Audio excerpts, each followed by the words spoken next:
is 7 a.m. Good morning to one and all. Our invocation will be led by Mike Licata. It's easier to go around. Toastmasters, if I guess this morning, our invocation will be quick and simple. I want to thank you for joining us this morning, and I pray that we all find guidance in completing tasks, both large and small, this morning as we continue in our journey through this time. May we continue to learn and become better speakers so we present both in our professional lives and with our friends and family going forward. Thank you. Amen. Amen. Amen. Thank you, Mike.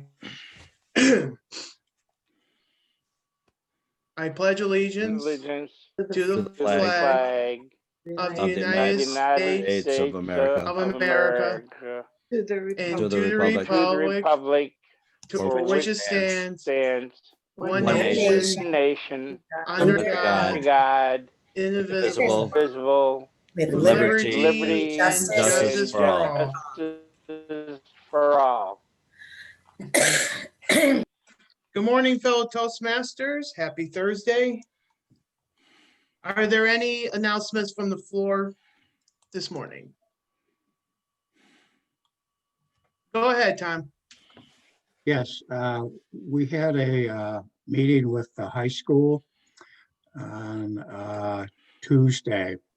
The first meeting where we were able to Zoom in, or they do a Google Meet type thing. And what it involved was that Deborah did a workshop on evaluation for them.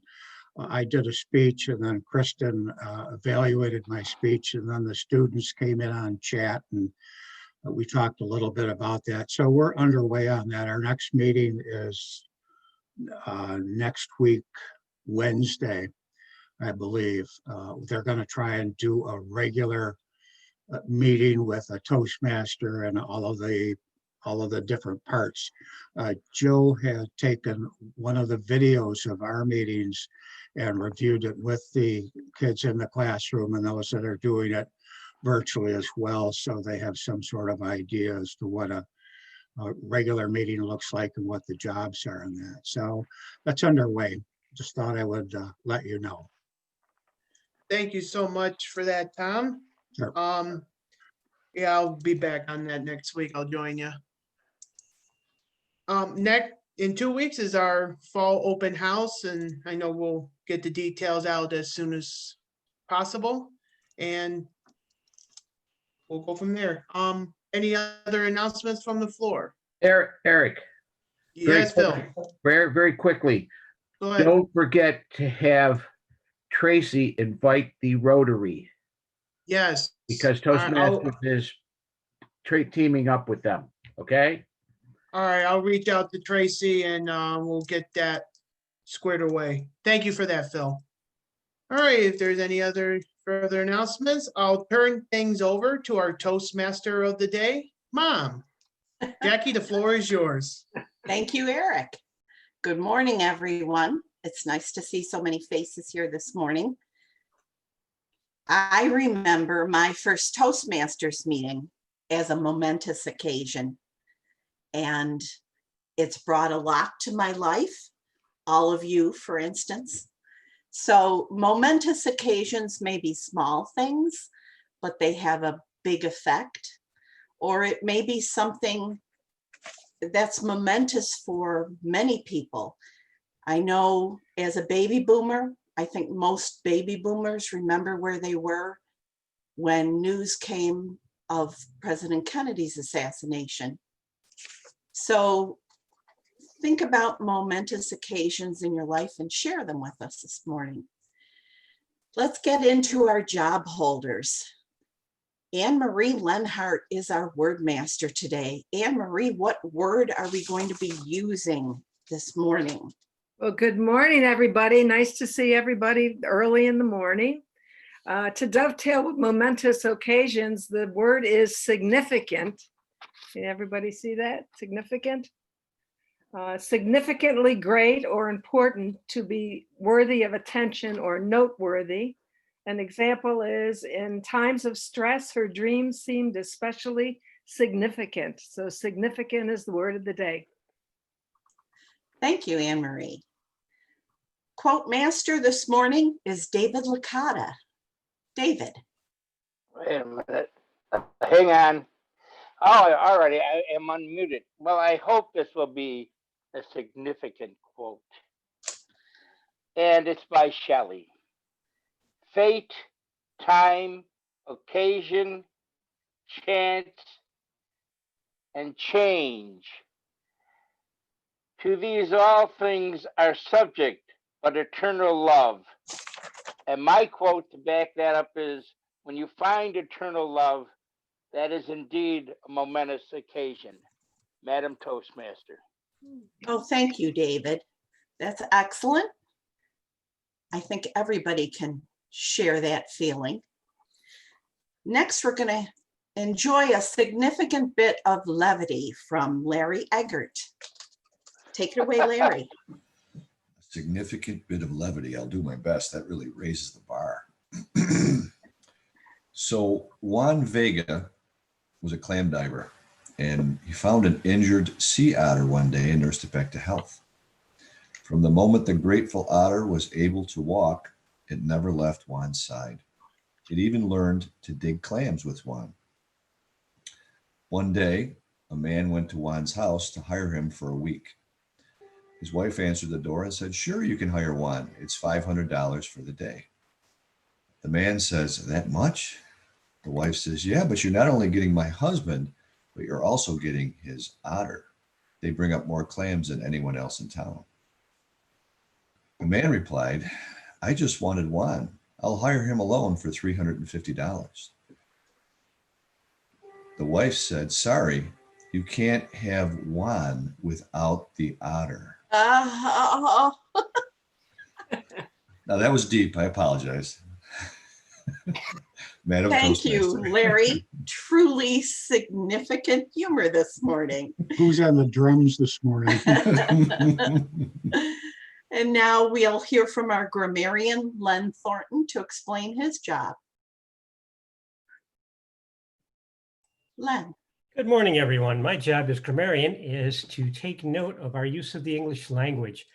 Are we using our words properly? I will be ever diligent. I have coffee in hand, paying attention, and report at the end of the meeting. Madam Toastmaster. Thank you, Len. Next, hand in hand with grammar, is the master. Muklas, would you explain your job to us, please? I sure will. Every one of our Toastmaster meeting is a significant meeting to improve our speaking skills. I will be watching for filler sound or unlexical fillers, a, so, and also, yeah, but, okay, like you know, are the lexical fillers. Also, unnecessary silent pause. At the end of the meeting, I will report to some of the occurrences. I hope as we speak, our use of these fillers would become insignificant. Madam Toastmaster. Thank you, Muklas. Our gesture master is Kate. I apologize, Kate. I hadn't seen your name filled in on the agenda. Please let us know about your job. No problem. Thank you, Madam Toastmaster. The gesture master role isn't in every club. It's something that one of our members, Charlie or Les Siɡ̑nifikənt, maybe brought back from some meeting they visited. And I will do my best to watch our body language. It's more challenging in this format virtually. So I encourage you all to use your facial expressions as much as possible. I'll watch for facial expressions and body language. Thank you. Thank you, Kate. And our quiz master this morning will be Nancy Ferry. Nancy.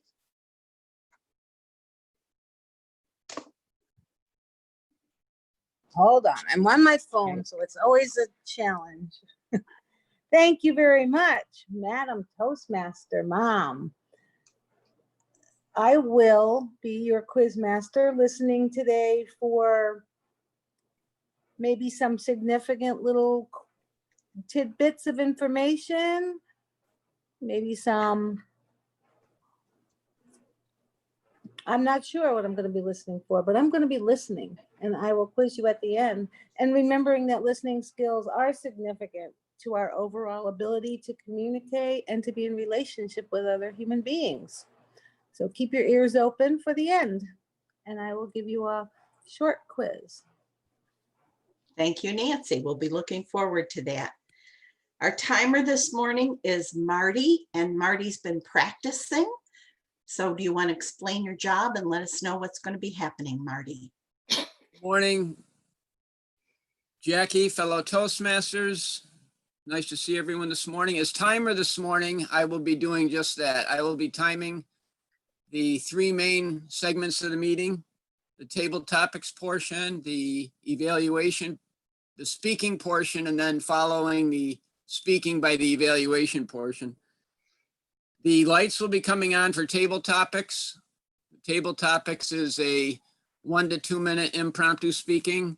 We have lights. We have red, yellow, green at 1 minute, 1:30, and 2 minute respectively, with a 30-second buffer. Evaluations are 2 to 3 minute with lights green, yellow, red at 1:30, 2, and 2, 2:30, and 3. And the speeches, it looks like the three speakers this morning are all 5 to 7 minute speeches. The lights will be coming on green, yellow, red at 5, 6, and 7 respectively. And if I tell you about a momentous occasion briefly in my life, it would be almost 18 years ago today that actually be in February, that my son Adam was born. And I can't believe, from a premature, not quite 3-pound baby to probably over 160 pound, 6'2" healthy senior who's going to be graduating this year. I can't believe it. That'd be the momentous occasion in my life. Thank you, Jackie. Always a momentous occasion when a child is born. Thank you, Marty. Thank you. And our general evaluator is Mark Campos. Mark, please explain your job this morning. Thank you, Madam Toastmaster. Fellow Toastmasters, good morning. Jackie, you're off and running. It is highly significant that you remember to introduce the general evaluator, which is of course the most significant role in a Toastmasters meeting. My job today is to evaluate the job of the Toastmaster and of the meeting in general, and of the evaluators in particular. And along the lines of momentous occasions, I think the most recent momentous occasion that I experienced was the birth of our granddaughter a little over 2 years ago. And I'm not sure if I've shared with the club that number 2 is on the way, due around Christmas time, little baby boy this time. So he will be the prince in our female-dominated family. Madam Toastmaster. Thank you, Mark, and congratulations on that coming momentous event. All right. Now it's time for table topics, everybody's favorite part of the day. And our table topics master this morning will be Tom Moran. Tom, take it away. Good morning. Thank you, Toastmaster. There are many momentous occasions in one's life, and I can think of 3 significant momentous occasions in my life. Of course, I'm talking about my weddings. I've done 3 of them thus far. I haven't done one in a while. I was thinking of this the other day. It's been like, I don't know, 18 years since I've gotten married.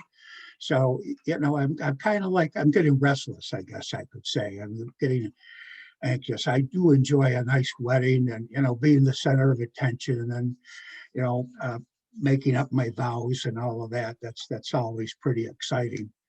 But enough about me. I'd like to see if Charlie Deacon could turn on his microphone there. And I'd like to ask Charlie, since I'm certain he's had many momentous occasions in his lifetime, if he could maybe share one of those with us. Charlie Deacon?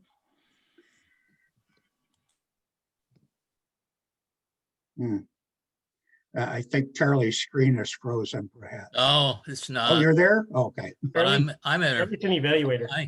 I'm an evaluator this morning. Oh, you are? I didn't see that. Oh, I'm sorry. I got to look a little closer at the screen and who's not doing anything. Let's see, Cecilia, can you take your speaker? Cecilia's also an evaluator, Tom. What? Go for Margot. Margot is the easy victim. Margot, oh, Not Margot's Vikram. anxious. Margot, the same question to you, and I'm sure you're anxious to share a momentous occasion with us.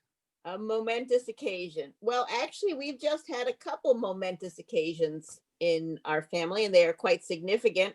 My oldest son is very angry with me right now, I have to admit. It seems that somebody might have nominated him to be Business First 40 Under 40, and he won. And he is not absolutely thrilled about being the center of attention. In fact, to the point that he has only told his father, because Jim opened up his email and said, "What's this all about?" Now, Jim was half aware I was going to do that. But as I stressed to Jim years ago when he won 40 Under 40, it's not just the person that we're recognizing, it's agriculture, because a lot of people in Western New York forget that there are a lot of farms in this area. So I'm hoping Kevin will overcome his little bit of anger at me for that. But of course, he also just won the 40 Under 40 nationally for one of the fruit growers. And I'm not sure who nominated him for that one too, although you are all probably guessing who this individual was. So that's been our momentous occasion. Other than that, life goes on and we're all just trying to get apples harvested. And so in 3 weeks, I actually can get life back to normal and see, whoops, what's going on in the family. I'm trying to find Marty on my screen. There's Marty. And so hopefully after that, we can have more momentous occasions. Mr. Table Topics Master. Thank you, Margot, for jumping in there and saving me. I was anxious. I was going to ask, I see David's got a job. I was going to ask him if he recalls where he was when McKinley was shot, but I guess I've got to go with something else here. Thomas is the easy victim. And Mokeless, no more victims. We are competitors. We are inspiring. Let me try Jennifer. Jennifer, are you there? Yeah, I'm here, Tom. Okay. There are many significant occasions that are momentous, and I think our Toastmaster touched on one of the momentous occasions, like where were you when a certain event happened. I was wondering if you could share with us something that kind of took you by surprise one day and actually became a momentous occasion, one of those things like you remember where you were when something happened. It could be a big thing or it could be something very small. Use the word significant and keep an eye on the timer, Marty. Where I was when something significant happened. I think there's a lot of insignificant moments in our lives.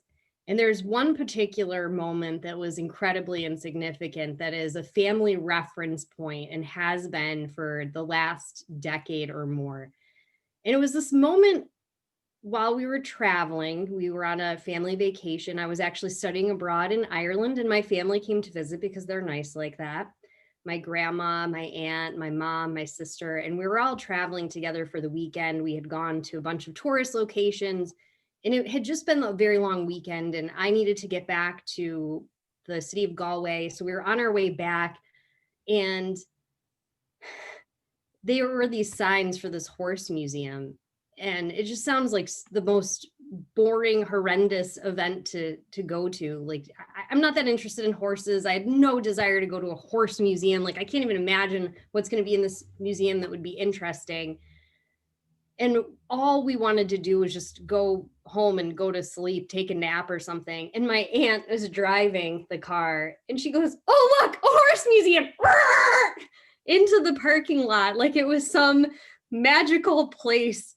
And my sister and I spent like the next 2 hours trying not to stab our eyes out because we were so bored.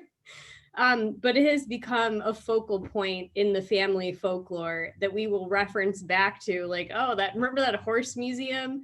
And I don't remember anything about it, but it has given me joy in the horror of having to go there. Thank you, Mr. Table Topics Master. Thank you, Jen. Now I was looking through the chats here and I see the first chat that came up on my screen was from Thomas. And his chat is, any jobs need to be filled this morning. So since he didn't get any takers on jobs to be filled, that would mean he's available for our table topics. Thomas, the word of the day is significant and the timer is Marty. If you could please tell us about a significant event in your life that has kind of become very important to you now. Thomas. Thank you, Table Topics Master Tom. Today's theme is momentous occasions, and that can fall into two categories. One, the old saying I remember is, I need more medals on my chest, or I need more chest for my medals. I don't think of momentous occasions as the type that you put on your chest, your resume, awards. I don't like that idea because momentum is like a movement forward. It's the chest underneath the medals, which means they need to be significant and you need to feel them deep. And what's funny is those are the simplest moments, normally having to do with sitting with nature and seeing how a simple thing is so complex, like sitting by the fire and thinking that, oxygen is combining with the carbon molecules of the wood, creating all this heat, and the flames are light that's coming off of the molecules that are exploding. And you think about all the complex chemical reactions, I find that very significant. And that all that's going on, even inside each of our cells. You sit by a creek and you listen to the water flowing. And you think about water flowing downhill and the water pressure. And there's pressure inside our body. Our heart increases and decreases the pressure constantly, so that the water or blood in our body flows everywhere. The idea of staring at the stars and knowing that those are suns millions of miles away. I don't think enough of us stare at the stars often enough and think about kind of how small we are compared to everything else. So anytime you're overwhelmed, anytime that you feel that the world is too much, remember, you are significant. Thank you, Mr. Table Topics Master. Thank you, Thomas. Anne Marie, could we have a word master report? Yes, I'm glad to give it. The word is doing very well. Also, the word momentous probably is a competitor, but Dave Licata used it once, Jackie used it 2 times, Larry once, Mucus, and also Jen used it twice, once significant and secondly insignificant. And Nancy Ferry used it, Mark Campos used it twice, Nancy Ferry used it twice, Margot once. Tom Moran, you did very well, you used it 5 times, you're the winner. Jen used it twice and Thomas used it 3 times. Thank you. And our timers report. Marty, are you around? Oh, there you are.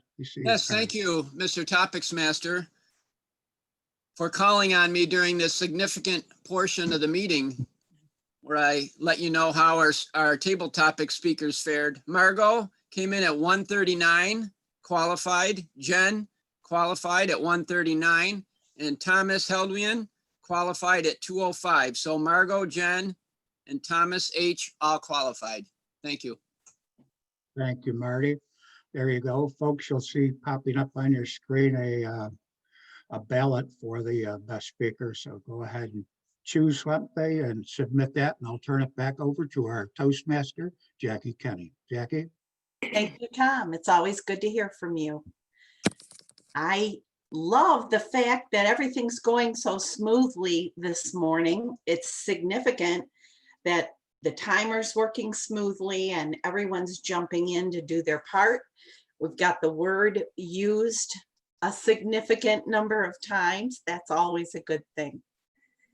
Sometimes momentous occasions are sad occasions. The first time you experience the loss of a loved one is always difficult and always has a huge impact on your life. I think what we need to do next is hear from our evaluators and our speakers. Our first evaluator this morning, evaluating Phil Russell, will be Beth Banks. Can you tell us a little bit about his speech, Beth? Good morning, Madam Toastmaster. I can. It is from the dynamic leadership category. Number 3, connect with storytelling. It will be a 5 to 7 minute speech. The purpose of his speech is for Phil to practice using a story within a speech or giving a speech that is a story. Thank you, Madam Toastmaster. Thank you, Beth. Phil is a distinguished Toastmaster, but he's challenged himself to keep on going in the pathway system. And today he's presenting one of the electives. It's a project that requires him to connect with storytelling.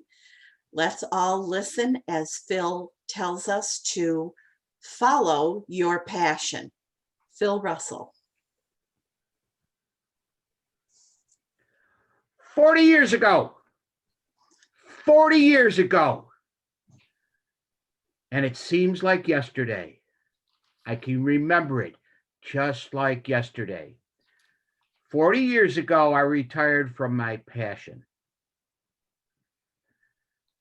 60 years ago, I decided to follow my passion.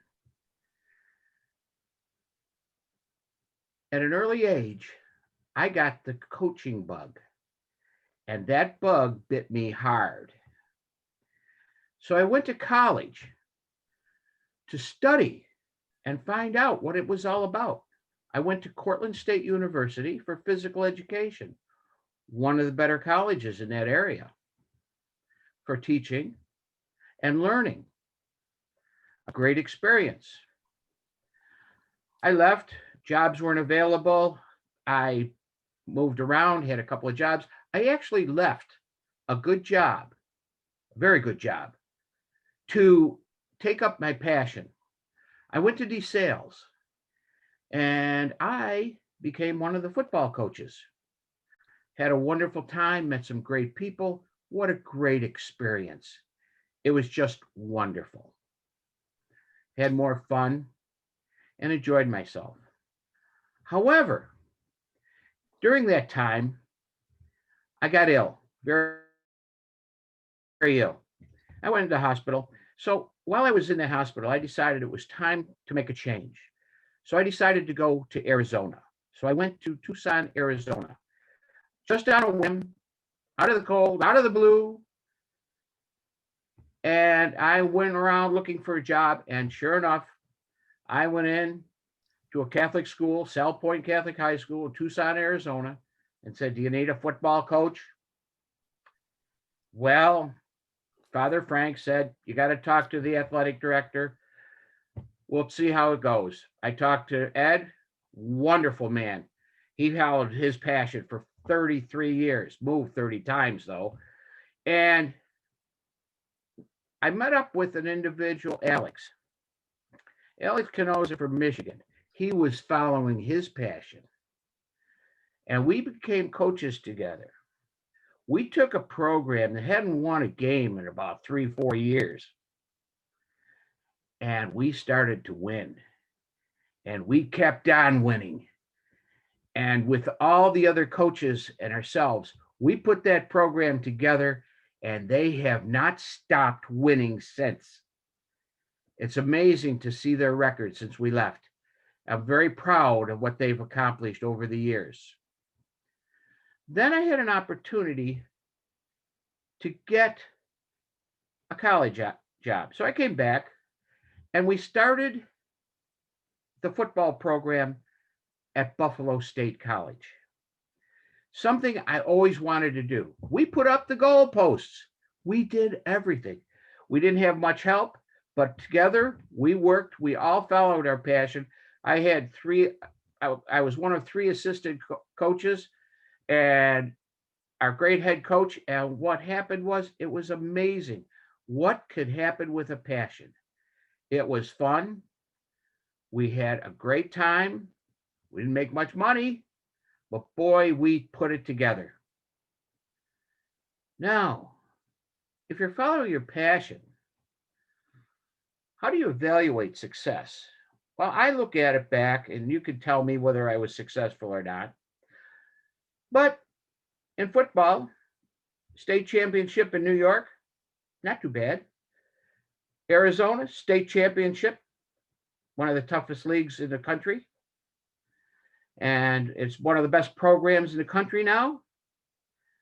At the college level, we accomplished something in 5 years that's unheard of. We made it into the top 10 in the nation in the first 5 years. It was hard getting there, but it was even harder staying there. Let me tell you, those people are good. So I felt I had some great success. What am I doing now? I'm doing and enjoying life and doing the things that I missed out during those 20 years while I was coaching. It was great fun, great opportunities. I learned an awful lot.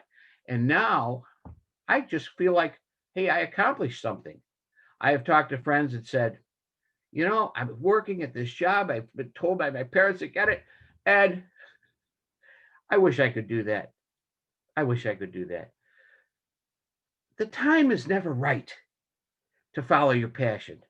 The money's not there. Nothing is there for you. You just have to do it. Now I'm going to leave you with a quote. The quote is from Ava DuVernay. I hope I'm pronouncing it correctly. She's a director, a producer, a screenwriter. Be passionate and move forward with gusto every single hour of every single day until you reach your goal. Madam Toastmaster. Thank you, Phil. Our next speaker will be Saamir. His evaluator is Charlie Deacon. So Charlie, can you tell us a little bit about Saamir's project this morning? I'm sorry, I can't tell much about him. I have no idea what he's doing. Okay, well, in that case, I'll tell you a little bit about it. Saamir has been pushing himself to complete projects and pathways. He is doing a speech this morning that will be 5 to 7 minutes. I've observed that he pays careful attention to the suggestions given in his evaluations, and he did put his project on the agenda. So if Charlie was able, he could have looked on the agenda and downloaded an evaluation form for Saamir. This morning, we're going to hear from Saamir, Feeling Inspired, a 3-step guide. Saamir Rahman. Thank you, Madam Toastmaster and fellow Toastmasters and valued guests.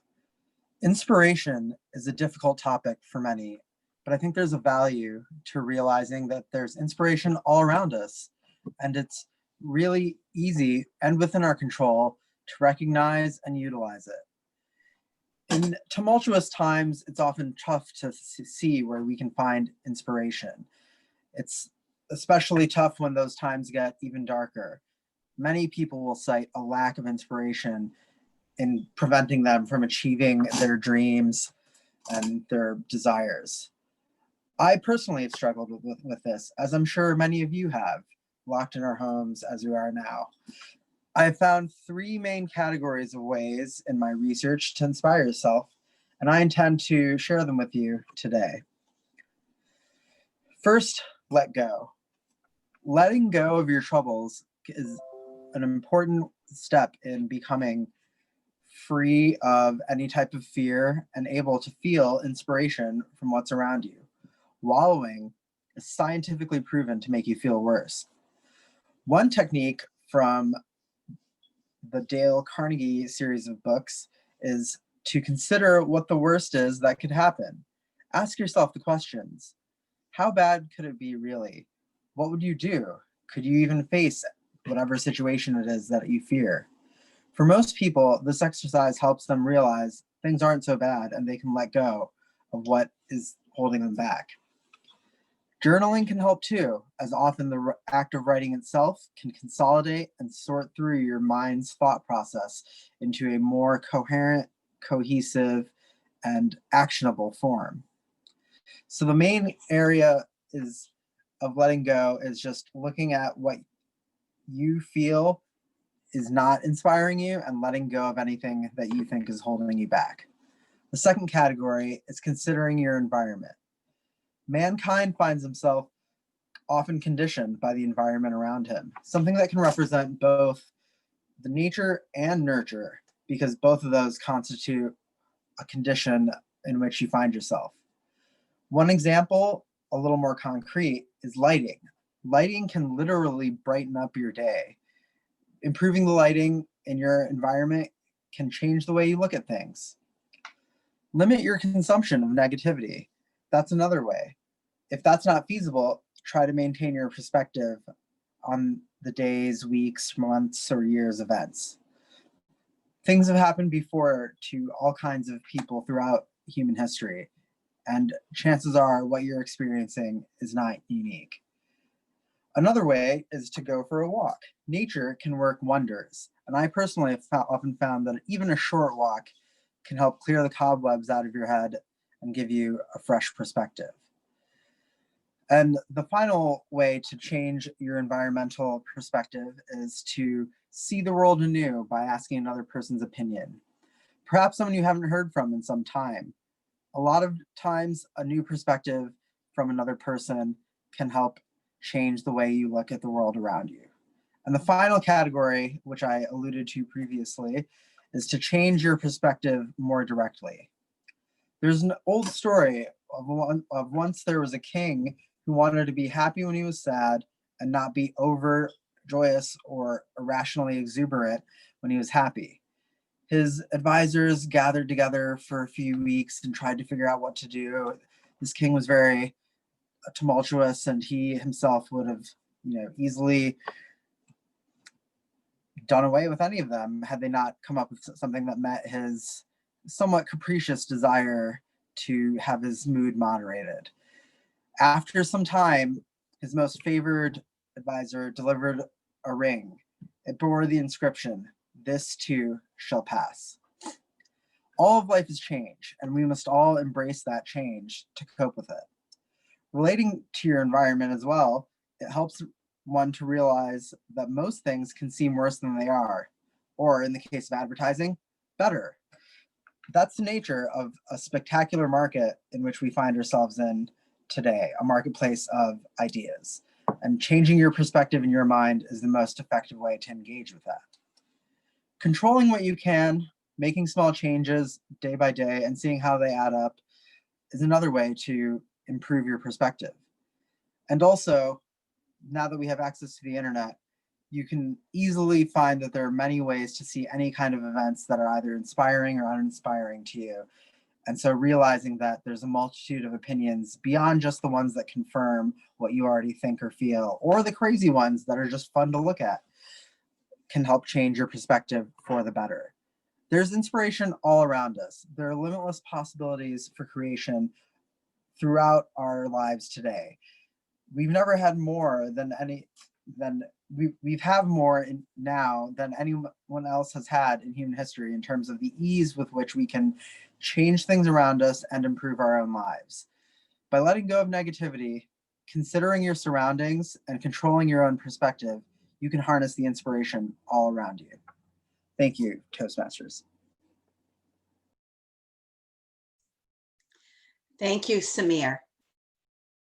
And now we'll hear from Jill Roaring. Her evaluator is Cecilia. Cecilia, can you tell us about Jill's project this morning, please? You need to unmute, Cecilia. There? How can you hear me? Huh? Yes. Oh, okay. Can you hear me? Good morning, Yes. everyone. It's significant that I'm still here this morning. Jill, this morning, Jill is doing her icebreaker. This foundational project is designed to introduce her to your club and the skill that you need to begin your Toastmaster journey. The purpose for this project is to introduce herself to the club and learn the basic structure of public speech. Write and deliver a speech about any topic to introduce yourself to the club. Your speech may be humorous, informational, or any other style that appeals to you. Time is 4 to 6 minutes, and you have the title. Who has the title? I have the title. Thank you, Okay. Cecilia. All right, this morning, we're going to hear from Jill Roaring, who's accomplished quite a few goals since she first joined Toastmasters. Most recently, of course, she's learned to share her screen and show us pictures while Zoom meeting. And she's also serving as a club officer. Today, she's starting a new path, and she's going to speak to us this morning about Purple October. Jill Roaring. Good morning, fellow Toastmasters and our honored guests, if we have any today. I don't think we do. Today, I am speaking about the fact that months and causes all have colors. October is pink for breast cancer awareness. And there's pink ribbons. And then there's red for AIDS awareness. And for women's heart health. But my favorite color is purple. And purple is kind of ironic here because it is the color of two of my passions. Well, not really passions, but we'll get into that. The first one is the fact that it's purple is the color for domestic violence awareness. And October is, in addition to Breast Cancer Month, Domestic Violence Awareness Month. But I talked about that in my first icebreaker, so I'm not going to talk about it. What I am going to talk about is the fact that purple is also the color for lupus awareness. Lupus month is in May, so I can't really do about May. But lupus is one of the autoimmune diseases that I have. I have several. And if anybody does not know what an autoimmune disease is, it's a situation where your body attacks yourself.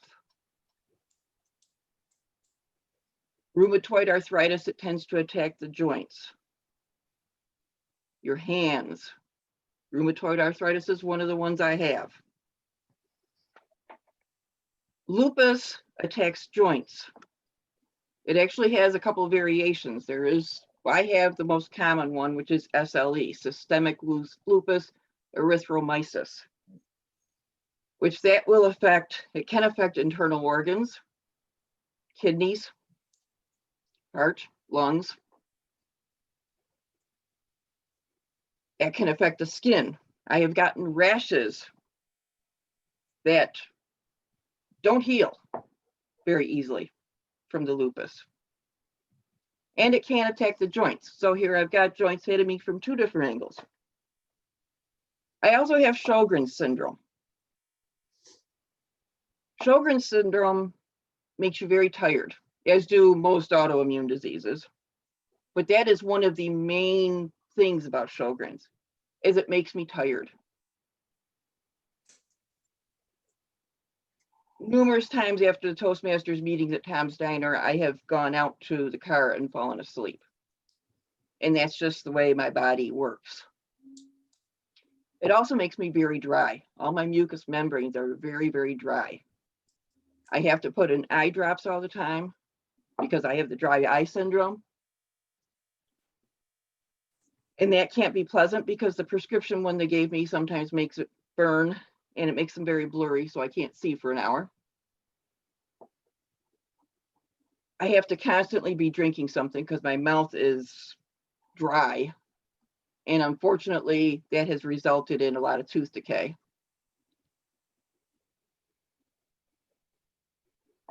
Those are the main symptoms of Sjogren's. I also have had some other issues. I've had rosacea, which is, it looks like acne on your face, but it really isn't. It's almost like a bad sunburn.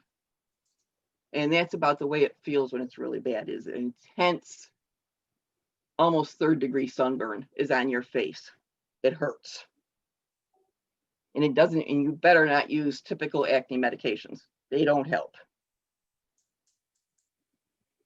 In the process of this, I've had what's called Stevens-Johnson syndrome, which Stevens-Johnson's is it's an allergic reaction, severe allergic reaction to medication. Because of the fact that I've had it significantly twice, one time it put me in the hospital for 8 days. The other time I probably should have been in the hospital, but I didn't have insurance at the time. It made me break out. My entire body was in a red rash. I had 103 temperature until they got it under control. It caused damage in my throat. I have to watch what I eat sometimes because I do choke easily, even though I've had an operation to open my throat up some. And it's two other symptoms that it caused pernicious anemia, which is B12 deficiency. Most people can make B12 in their bodies. It starts in their stomach. And my body can't do it anymore, so I have to take shots twice a month for B12.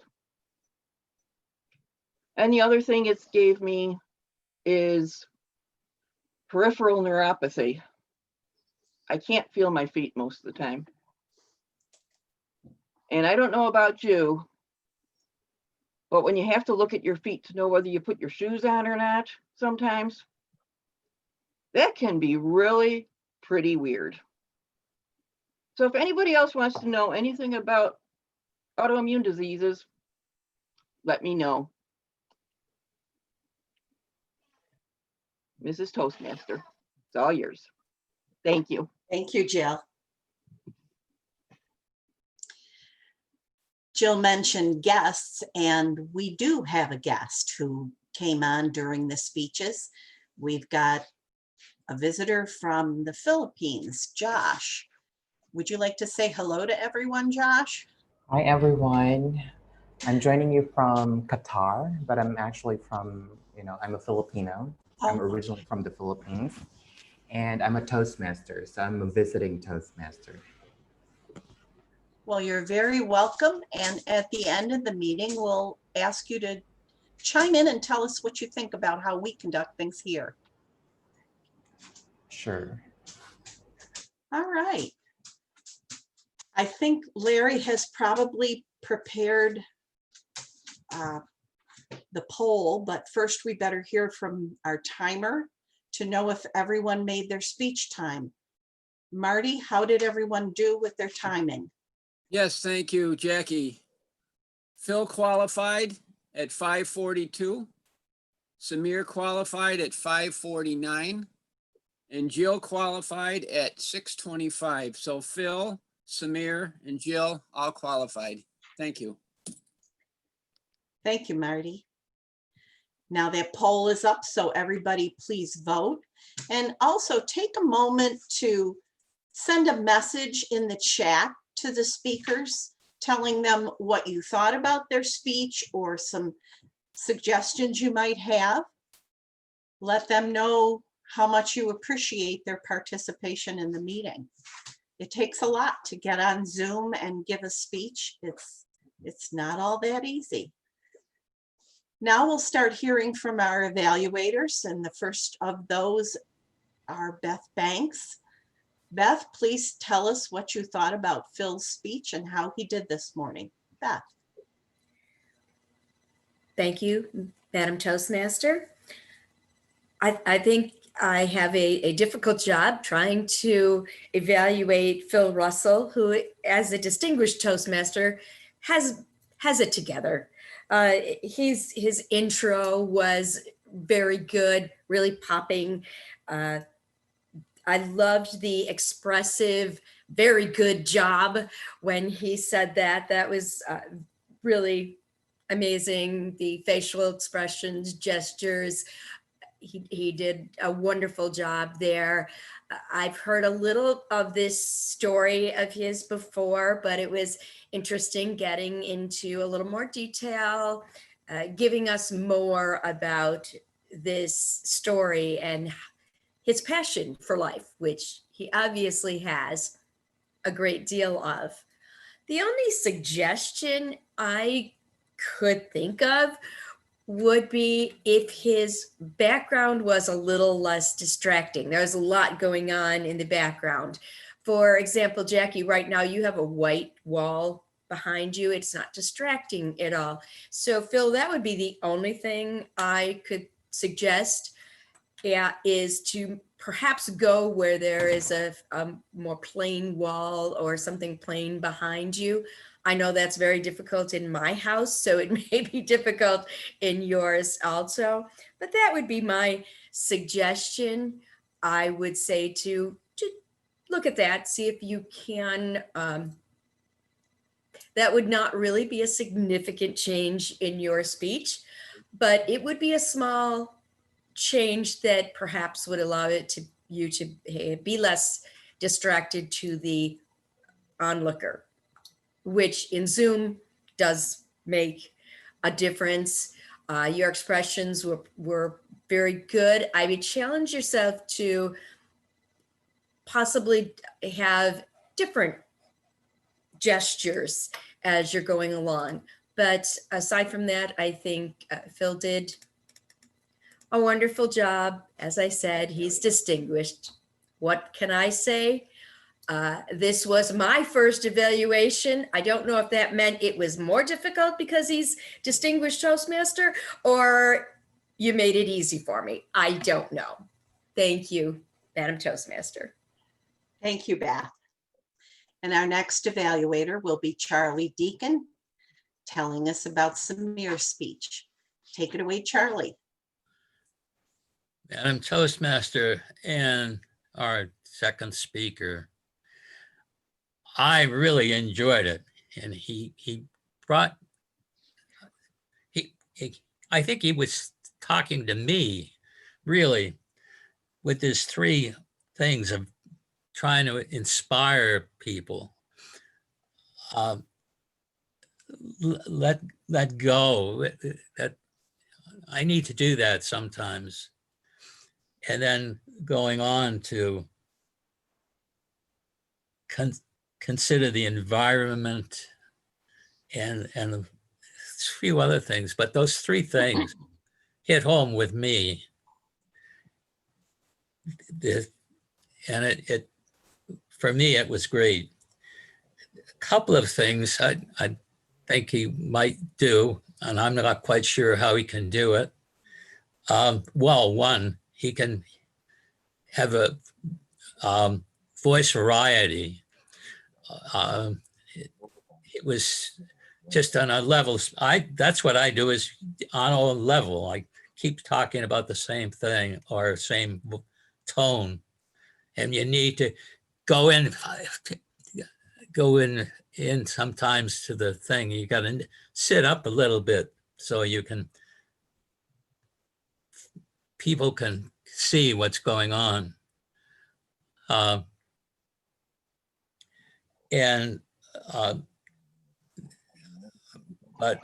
I really enjoyed this speech, and I want to hear more from him. Madam Toastmaster, that's my report. Thank you, Charlie.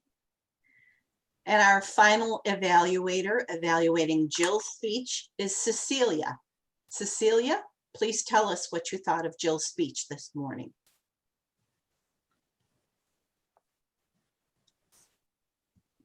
Unmute yourself, Cecilia. You need to unmute. Okay. There you go. Thanks, Jackie. My cheese is a little bit. Jill is an inspiration to us, to everyone. I love the purple color. As you can see, I'm wearing purple, but I didn't know that it's associated with this all kind of diseases. I love all the version, lavender, pink. And Dell talks about her that she have autoimmune disease, lupus. And this is really personal to me because my friend Melanie also have autoimmune disease. And this disease is very devastating. I think we always have a cure for cancer, but the autoimmune lupus, everyone is into cancer, but lupus, I didn't think the scientists out there or the public are aware that it can be, as I said, I don't want to keep repeating, devastating. With Melanie, she's my best friend, and I'm aware of this disease, lupus. There's a lot, as Jill mentioned, all those challenges that she has to deal with. Melanie, her skin, she has to wear gloves because sometimes when it's too cold, she feels hot, and when it's too cold, she feels. I got it confused. As I mentioned, autoimmune disease is the manifestation. It's worse than cancer, I believe. Because one time she talked to me and she was so sick, she got diarrhea, and she was vomiting all day long because of because of what she ate. It's just so terrible. And I said it affects mostly your internal organ. I think it's worse than what we're having now, the COVID-19. It's in a way it's similar because autoimmune, the same thing with, I think, COVID. It's autoimmune. I don't know, I'm just all over the place. I think autoimmune is the gateway to any other disease. As Jill mentioned, I didn't remember that she have so many diseases that affects that you acquired a lot. As I said, the lupus, once you got lupus, autoimmune disease, you acquired all these other diseases. That's just as terrible, that I don't wish it on anyone.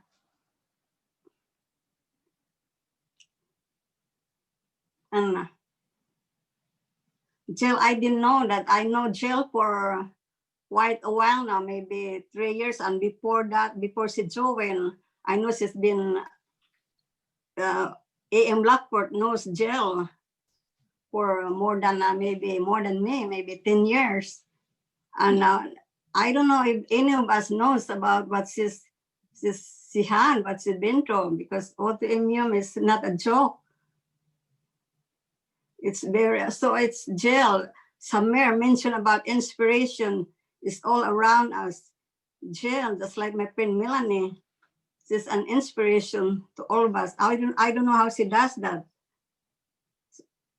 Some of us have a little headache, or just maybe we don't like something, it could be political, but we think it's we complain, but we never, it's a mystery to us, because Jill, I think this is the first time I heard that Jill had this autoimmune disease. So thank you, Jill, for sharing us your story. I know it takes a lot of courage and guts. And today I mentioned it's significant that I'm here today, because I was thinking of not renewing my membership, but mainly because of people like Jill, and I know you've been a part, Lockport has been a part of my life for 4 years. I'm thinking I might renew my membership. So this is the last post. It's hard for me. I lost sleep over, not renewing my membership, but today I might renew my membership because of the member and with Jill. Okay, thank you. Thank you, Cecilia. Could we have a timers report, please, Marty?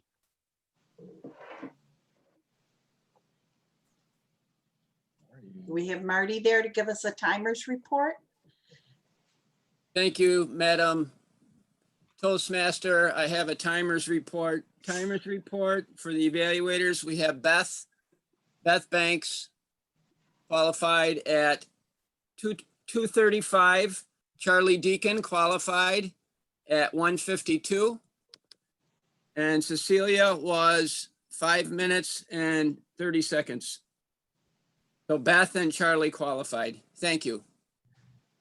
And I'm sure, thank you, Marty. I'm sure that the poll will come up and you can vote for either Charlie or Beth, because Cecilia was over time today. Thank you, everyone. And now I will turn the meeting over to our general evaluator, Mark Campos. He can tell us about the evaluators and what he thinks of the meeting as a whole. Take it away, Mark. Thank you, Madam Toastmaster, fellow Toastmasters, and our guests. Good morning once again. Jackie, you run a tight ship. I was highly impressed. All the jobs were filled. We started on time. Had a very interesting theme. It has general appeal, something people can relate to and comment on. Excellent job with that. I also loved how you were prepared, very clearly prepared. You had all your speech titles. And when you encountered that hiccup where Charlie didn't have the specifics of Saamir's speech, you did not miss a beat. You jumped right in, covered what you needed to cover to give him a proper introduction.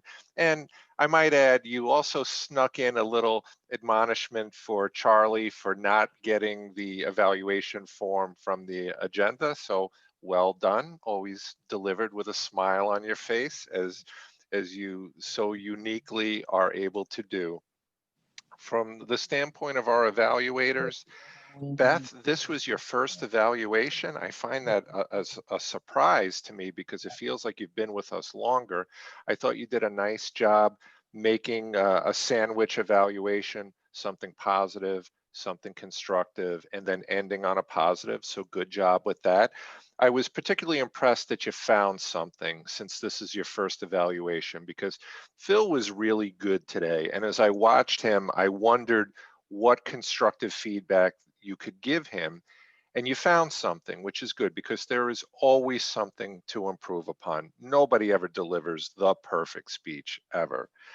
Charlie, what happened to your camera? We missed you. We wanted to be able to see you. And I think the reminder there for everyone is, when you're evaluating, yes, it's about the person you're evaluating, but it's also a speaking opportunity for you. So Charlie, it would have been nice to see you on camera, have you connect with us, some eye contact, some some gestures, things like that. We missed seeing you. Cecilia, I think today you were guilty of fixating on content and not at all on delivery. It's certainly very powerful if the content of Jill's speech touched you in a personal way, and very clearly it did.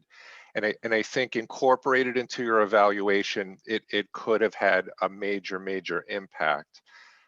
You ate up all of your time doing that though, and you really didn't get into the specifics of what she did well as a speaker in terms of the speaking skills, eye contact, gestures, delivering it without notes, all those types of things. Finding something constructive so that Jill has an opportunity to improve, and then maybe have that personal statement that you shared with us about how it touched you because of other people in your life that suffer from similar afflictions. Maybe have that be the close, and you could have had the makings of a truly powerful evaluation. So I would just ask you to remember to make that sandwich something positive, something constructive, and end with something positive.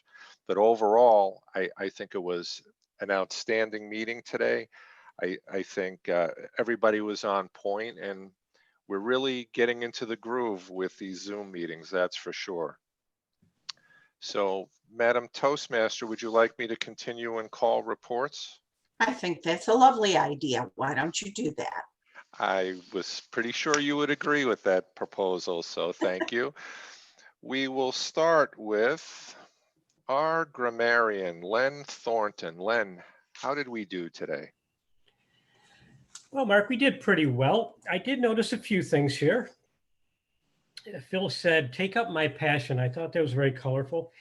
But then he got a negative for saying, "I got ill." You can say, "I became ill," "I took ill," or "I suffered an illness," but "I got ill" is clunky and not correct. And then he said something which kind of sent me down a rabbit hole. He said, "Program that hadn't won a game." And I thought to myself, that classic argument, when do you use that and when do you use which? So I looked into that.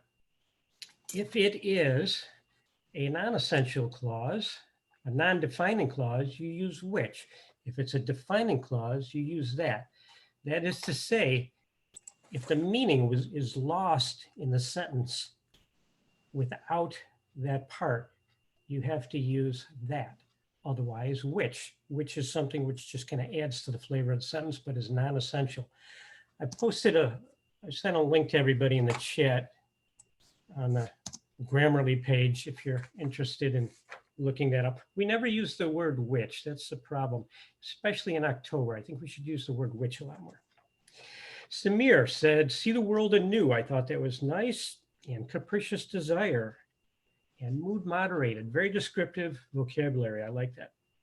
You also used the word littlest, and it seemed kind of awkward there. I think smallest or tiniest possibility would have sounded a little bit better. Jill got a little bit flustered at one point, said, "I can't really do about May," talking about colors and significance for charitable recognition and so on. Obviously not a correct sentence. Jackie, "Could we have a timer's report?" Jackie, we have a timer. So yes, we can have a timer's report. May we have a timer's report? Had to get you on that. And Mark used the word admonishment, very colorful language. I like that. That is my report, Mr. General Evaluator. Thank you very much, Len. I always find it impressive when any Toastmaster can quote these grammatical rules, because I certainly can't. I just know what sounds correct and what sounds incorrect. Sort of a gut feel thing for me. Anyway, our master, Moklis. Moklis, how did we do?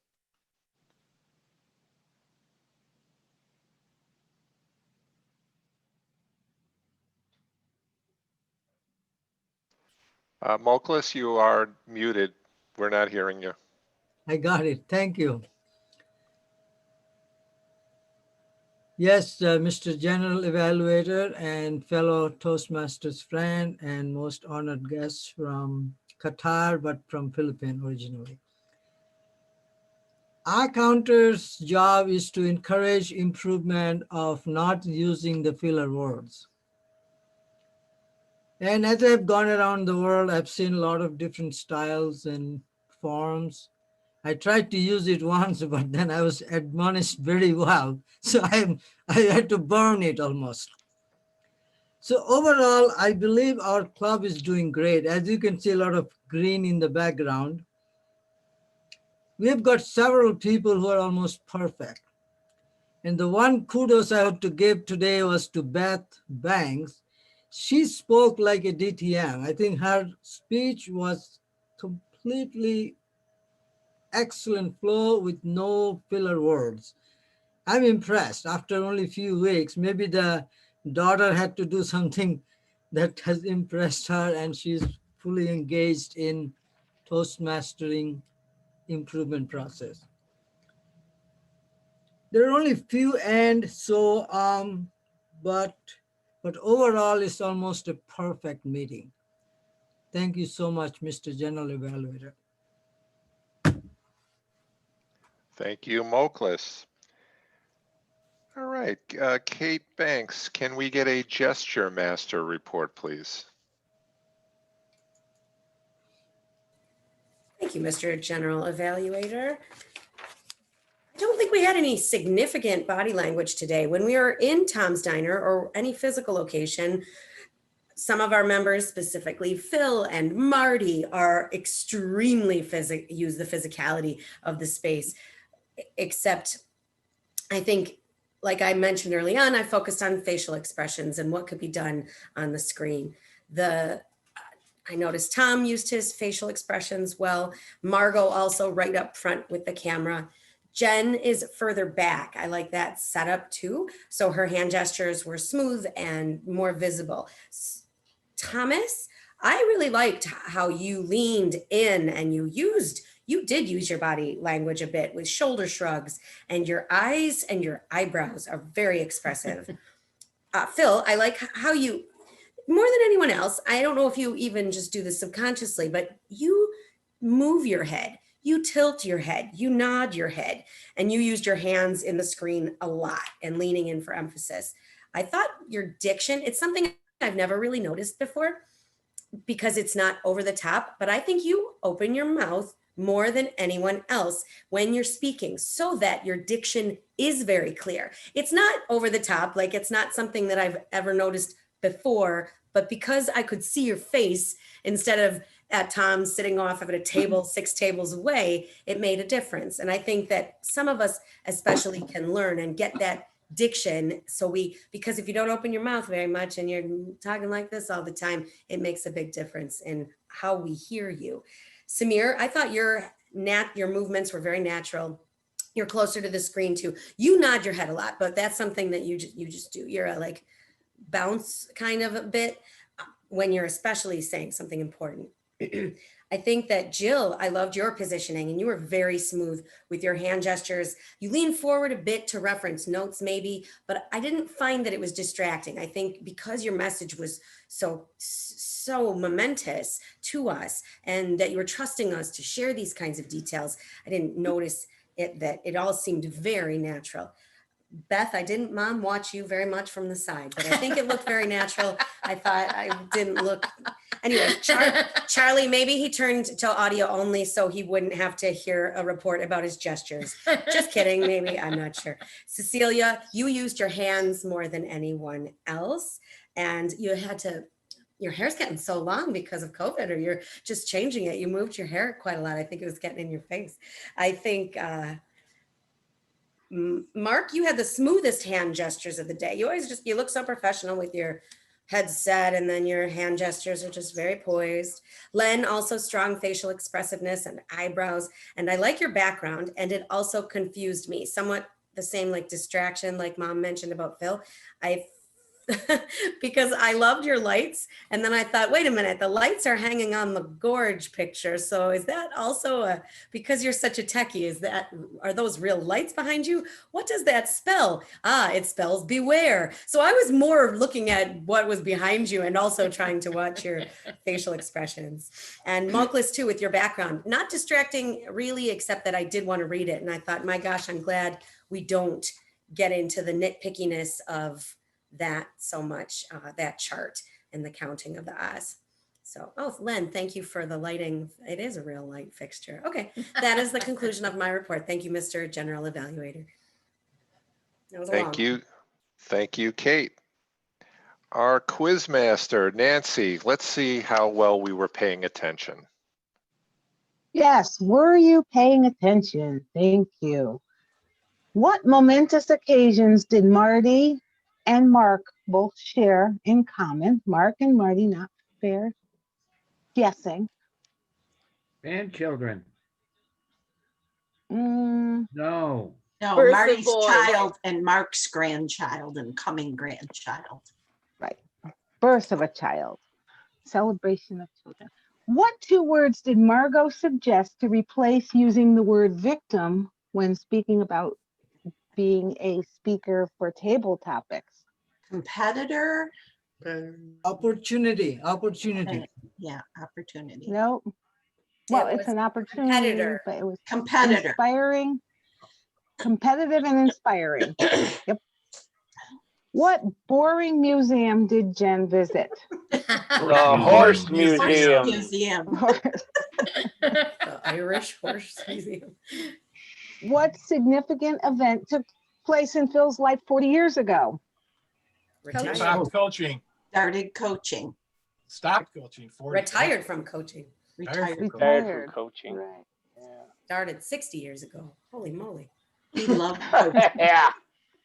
And in Saamir's speech, we heard about a king who desired to control his emotions. What did he receive as a solution? A ring that said, "This too shall pass." Yes, indeed. Good listening. Wow, Thank you all for Dave. being here. Great day. And with that, I'll pass. Thank you, Nancy.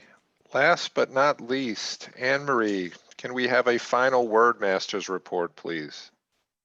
Yes, it didn't do as well as it did the first part. Marty used it once, Jackie used it twice, Cecilia twice, and Jill said significantly, and Nancy used it once. But I just want to point out, I really enjoyed Saamir's speech immensely, and he had just beautiful descriptive vocabulary. He used the word multitude, spectacular, capricious, exuberant, and one of my favorite words he used twice, which was tumultuous. So exquisite job, Saamir, in terms of vocabulary. Thank you. All right, thank you. Thank you, Anne Marie. At this point, I think I will turn control of the meeting back to our president. Thank you very much, Mark. Our guest, Josh, had to leave, but he really enjoyed our meeting today, and we hope that he will join us again in future meetings. I would like to congratulate our winners this morning. Our best table topic speaker this morning is Thomas. Congratulations to Thomas. Our best evaluator this morning is Beth. Congratulations to Beth. Congratulations. And our best speaker today is Saamir. Congratulations to Saamir.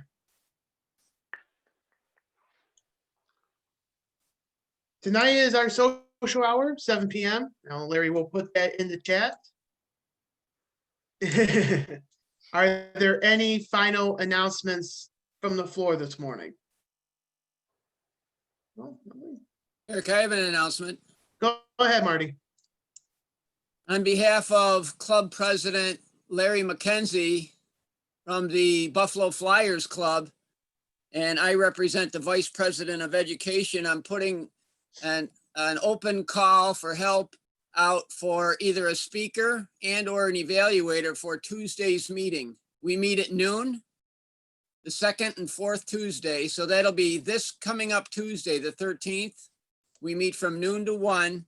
And again, I'm looking for a speaker and or an evaluator. So Jill, Phil, Saamir, or any of our evaluators today would like another opportunity to further enhance your skills, you're more than welcome to join us. Or a member that didn't speak or evaluate today. You're welcome to join us. Let me know as soon as you can. I'm putting together the agenda. Larry and I spoke and thought that it would be good for the club. It's a fairly new club as far as experience, and we're not up to par with Lockport, put it that way. But we would definitely like to have the current members have a view from the outside, you know, what, from a different perspective, if you will, a different feel, a different face, a different speaker, a different evaluator. So that's what we're looking for. Again, a speaker and or an evaluator. If you can participate Tuesday at noon, let me know as soon as you can. I appreciate it. Thank you, Eric. Thank you, Marty. Can one of you guys send out the link for the meeting for next for the Buffalo Flyers Club? We will. All right. Thank you so much, Marty. Beth?